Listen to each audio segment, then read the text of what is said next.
6వ తరగతి తెలుగు 6వ పాఠం పోతన బాల్యం. ఈ పాఠంలోని ఇవి చేయండి ప్రశ్నలను చూద్దాం. ముందుగా విని అర్థం చేసుకొని ఆలోచించి మాట్లాడడంలోనిది ప్రశ్న. ఈనాటి కాలంలో సోదరుల మధ్య ప్రేమ ఎట్లా ఉంటున్నదని మీరు అనుకుంటున్నారు? విశ్లేషించండి.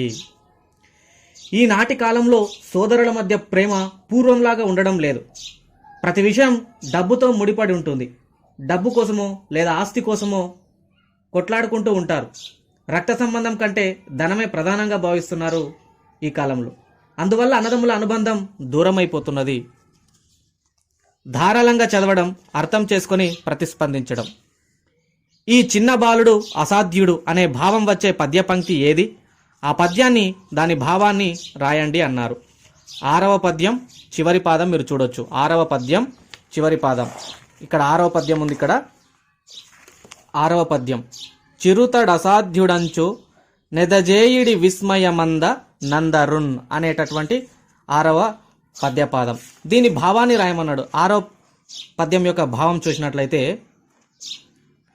గురి చూసి కొట్టాడంటే ఒక్క గోలీ కూడా గురి తప్పదు. పోటీపడి బొంగరాన్ని విసిరితే వేటుకు ఇతరుల బొంగరాలు పటుక్కని పగలవలసిందే. పందెం పెట్టుకొని పరిగెత్తాడంటే లేడి పిల్లల వలె ఏ ఒక్కనికి చిక్కడు.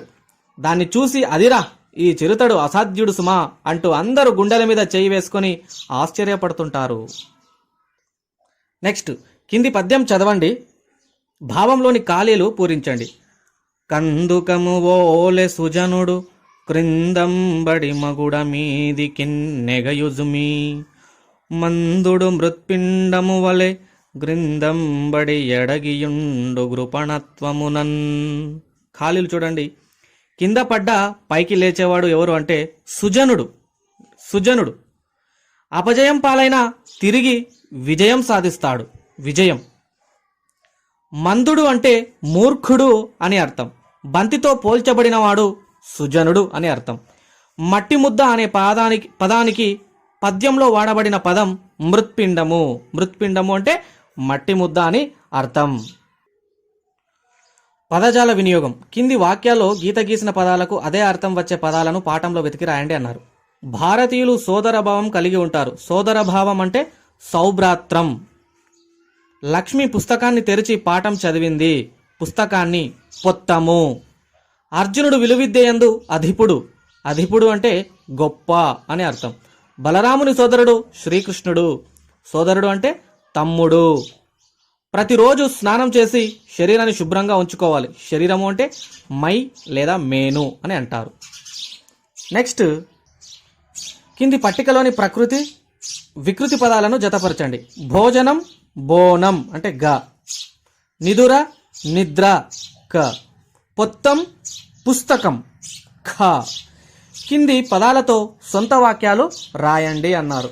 మొదటిది అనుజుడు. అనుజుడు అంటే చూడండి, మా అనుజుడు చిత్రలేఖనంలో ఆరితేరినవాడు. రెండవది గొంకు జంకులు అంటే కొందరు గొంకు జంకులు లేకుండా ధైర్యంగా అడవుల్లో విహరిస్తారు.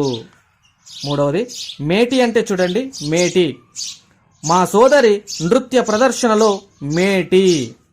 నాలుగవది ఆసక్తి. నాకు క్రికెట్ ఆడటం అంటే ఆసక్తి ఎక్కువ. వెత అంటే చూడండి, దేశ రక్షణ కోసం సైనికులు ఎన్నో వెతలు ఎదుర్కొంటారు. అసాధ్యుడు అంటే చూడండి, అసాధ్యుడైన ఆ అధికారి ఎవరి మాట వినడు అనేవి ఇవి సొంత వాక్యాలు.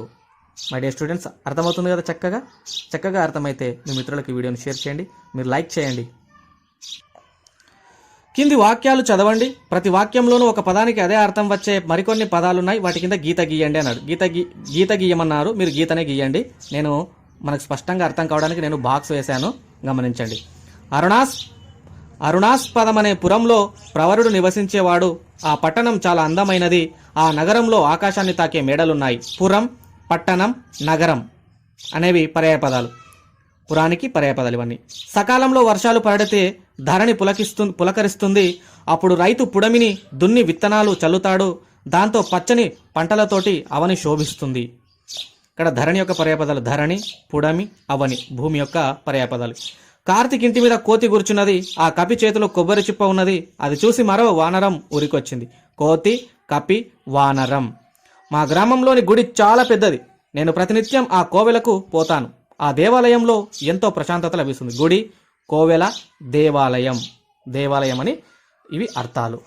My dear students, next bit భాషను గురించి తెలుసుకుందాం. కింది పట్టికలోని పదాలను చదివి పుంలింగ, స్త్రీలింగ, నపుంసకలింగ పదాలను, ఏకవచన, బహువచనాలను, అవ్యయాలను గుర్తించండి అన్నాడు. ఇక్కడ కొన్ని పదాలు ఇవ్వడం జరిగింది, ఒకసారి ఫాస్ట్గా చదువుతాను, గమనించండి. బాలుడు, పుట్ట, బాలురు, ఆమె, పర్వతం, ఆహా, సీత, అమ్మో, డబ్బా, ఆటలు, అతడు, శభాష్, మహిళలు, పత్రిక, సుధాకర్, రచయిత్రి, చెట్టు, చంద్రుడు, ఉంగరం, నటి, అట్లని, రచనలు, బలరాం, బల్ల, ఆకాశం. స్పీడ్గా చదవడానికి ఒక కారణం ఏంటంటే వీడియో లెంగ్త్ అవుతున్నటువంటి ఉద్దేశం. మై డియర్ స్టూడెంట్స్, ఇప్పుడు మీరు చూడొచ్చు పుంలింగ పదాలు. ఈ డబ్బాలో ఉన్నటువంటి పట్టికలో ఇచ్చినటువంటి పదాలను వెతికి ఇక్కడ రాయాలి. పుంలింగ పదాలు బాలుడు, బాలురు, సుధాకర్, అతడు. స్త్రీలింగ పదాలు సీత, మహిళలు, రచయిత్రి, ఆమె. నపుంసకలింగ పదాలు పుట్ట, బొమ్మ, ఆకాశం, చంద్రుడు. నెక్స్ట్ ఏకవచనం బాలుడు, బొమ్మ, నటి, చంద్రుడు. బహువచనం అంటే బాలురు, బహువచనం బాలురు, ఆటలు, మహిళలు, రచనలు. అవ్యయం ఆహా, అమ్మో, శభాష్, అట్లని. ఇవి పదాలు. మై డియర్ స్టూడెంట్స్, అర్థమయ్యాయి కదా? కింది వాటిని జతపరచండి.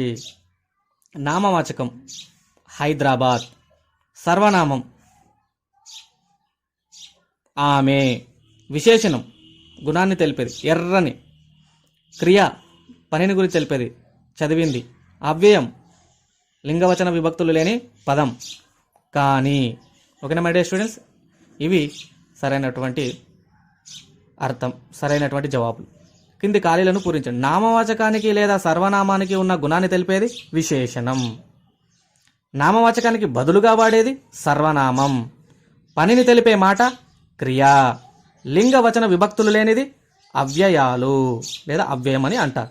పేరును తెలిపే పదం నామవాచకం. ఇది మై డియర్ స్టూడెంట్స్, ఈ వీడియో మీకు చక్కగా అర్థమైందని నేను అనుకుంటున్నాను. మీకు చక్కగా అర్థమైనట్లయితే ఈ వీడియోను లైక్ చేయండి, షేర్ చేయండి మీ మిత్రులకు.